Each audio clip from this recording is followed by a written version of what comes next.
हमारे साथ associate editor Devendra Kathuria लगातार बने हुए हैं। देवेंद्र, जिस तरह से देखें कि यहाँ पर जमीनी स्तर पर ग्राउंड जीरो पर कई ऐसे महत्वपूर्ण मुद्दे हैं जिनको 2 बार से अभी तक सॉल्व नहीं किया गया, यानी कि वो परेशानियां लोगों के सामने जबरदस्त देखने को मिल रही है। उसको लेकर उन लोगों में गुस्सा भी है, लेकिन वोट करने भी पहुंच रहे हैं उम्मीद के साथ कि इस बार शायद हमारी परेशानियां खत्म हो जाए। रिएक्शन तो है, लेकिन बात वो ये है, होप टू चेंज लाइफ। जिंदगी में उम्मीदें तो हमेशा रहती है कि अच्छा होगा। इन्हीं उम्मीदों के साथ लोग अब वोट डाल रहे हैं। सेक्टर 17 पानीपत का ये गवर्नमेंट कॉलेज है जहाँ हम खड़े हैं, दीन बंधु के नाम से है। कॉलेज में मेरे जैसे शायद 3 बजे 34% तक मतदान हो चुका है। अब कोशिश है कि ज्यादा से ज्यादा, आप मेरे पीछे देखिए तो उम्मीदवार की समर्थक है, उम्मीदवार के समर्थक है, कोशिश करें, लेकिन स्टॉल अब खाली है। आपको देखिए, हम दर्शकों को दिखा रहे हैं 1-1.5 घंटे पहले तक जो स्टॉलों पे भीड़ थी, सेक्टर 11-12 में, वार्ड 15 था, बहुत भीड़ थी, जाम लगा हुआ था वहाँ। हालांकि जगह भी तंग है, लेकिन ये सेक्टर 17 है पानीपत का। यहाँ सेक्टर 17 में जो स्टॉल आपको दिखाई दे रहे हैं दर्शकों को, बिल्कुल खाली है। 4-5 लोग वो तो है जो हेल्प करने के लिए बैठे हैं, कि आपको उनको स्लिप देना, उनको गाइड करना कि कहाँ आपको वोट डालना, क्योंकि 3 बूथ है एक जगह पे, उनको गाइड करने के लिए, उनकी हेल्प करने के लिए बैठे। लेकिन पर्ची बनवाने वाले अब नहीं है। पिछले 1 घंटे पहले और अब में तस्वीर बदल गई है। तो अब हम उम्मीद ये लग रहा है जो लोग रह गए किसी वजह से नहीं आ पा रहे, जो अपना वोट को अपना फर्ज समझते हैं, किसी काम में थे या किसी अपनी प्लानिंग होती है कि हम 3 बजे या 4 बजे 5 बजे जाएंगे, क्योंकि 6 बजे तक वोटिंग है, तो अपनी प्लानिंग के हिसाब से कुछ लोग अब आ रहे हैं।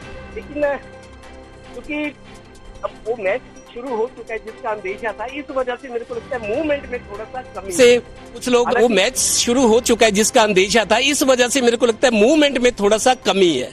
हालांकि कुछ लोग आ रहे हैं, मेरे बगल से गुजर रहे हैं, लोग वोट डालने जा रहे हैं जी। वजह कोई भी हो सकती है कि देरी से क्यों आए, लेकिन वोट डालने आ रहे हैं, अपना फर्ज पूरा कर रहे हैं। तो पीछे आप देखिए, अब मूवमेंट में कमी आई है, चहल पहल घटी है। और एक ये युवा साथी जा रहे हैं, ये भी वोट डालने जा रहे हैं जी। आप वोट डालने आ रहे हैं?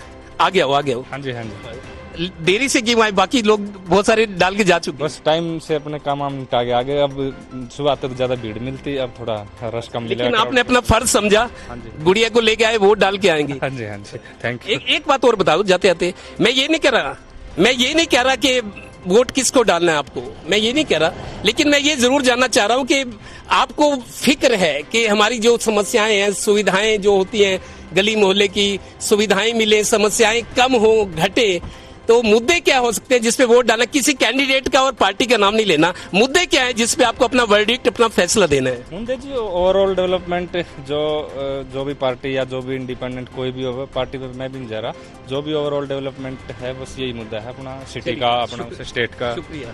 ये एक गाड़ी आई है, मेरे को लगता है महिपाल ढांडा है, शिक्षा मंत्री जी। ये गाड़ी मेरे पीछे आई है, उन्हीं की गाड़ी है या उनके परिवार की गाड़ी है।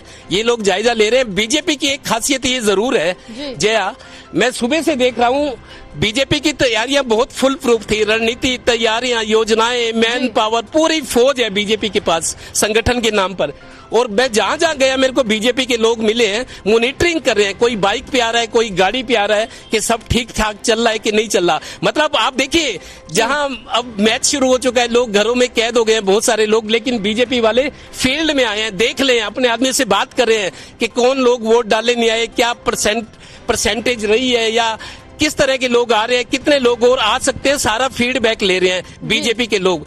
वो फॉर्च्यूनर गाड़ी से लेकर बाइक तक, स्कूटी तक बैठकर जिन की जहां जिस वार्ड में ड्यूटी है, बीजेपी के लोग अपनी मॉनिटरिंग कर रहे हैं, अपनी जिम्मेदारी पूरी कर रहे हैं। इसे कहते हैं संगठन जी। बिल्कुल है देवेंद्र, क्योंकि बीजेपी का संगठन तो जमीनी स्तर पर हर जगह साफ तौर से देखने को मिल रहा है, चाहे वो हम छोटा चुनाव की बात कर ले और लोकसभा विधानसभा की बात कर ले, तैयारियां एक ही स्तर पर देखने को मिलती है, दमखम एक ही स्तर पर देखने को मिलता है, प्रचार प्रसार जिस तरह से लोकसभा में किया, विधानसभा में किया, उसी तरह से नगर निकाय में भी किया। लेकिन कांग्रेस का मानना कुछ और है, इसके विपरीत है कि ये गली मोहल्ले का चुनाव है, इसमें हमारा क्या काम है।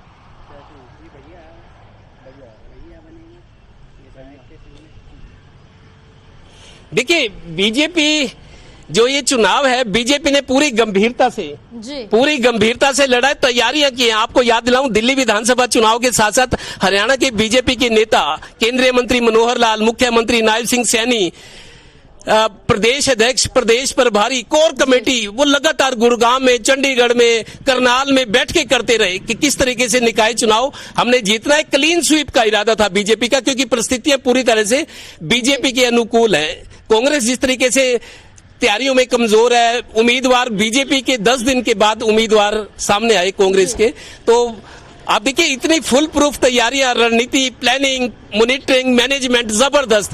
उसके बाद भी आप देखिए आज जब वोट पड़ रहे हैं तो बीजेपी के लोग मॉनिटरिंग पे हैं, फॉर्च्यूनर में आ रहे हैं, कोई बाइक पे आ रहा है, कोई गाड़ी पे आ रहा है, वो सारी फीडबैक ऊपर बड़े नेताओं को दे रहे हैं कि क्या स्थिति है। तो कांग्रेस वाले मेरे को नहीं मिले, इक्का दुक्का को छोड़ करके कांग्रेस वाले भी चक्कर लगा रहे हो फील्ड में, किस बूथ पे, किस वार्ड में क्या स्थिति है। इसी से अंदाजा लगता है कि चुनाव कैसे लड़ा जाता है और किस तरह से। बिल्कुल, क्योंकि कुल मिलाकर बीजेपी की जो प्लानिंग प्लॉटिंग है वो शुरुआत से लेकर अंत तक जमीनी स्तर पर साफ तौर से देखने को मिली है। तमाम जानकारी साझा करने के लिए बहुत शुक्रिया।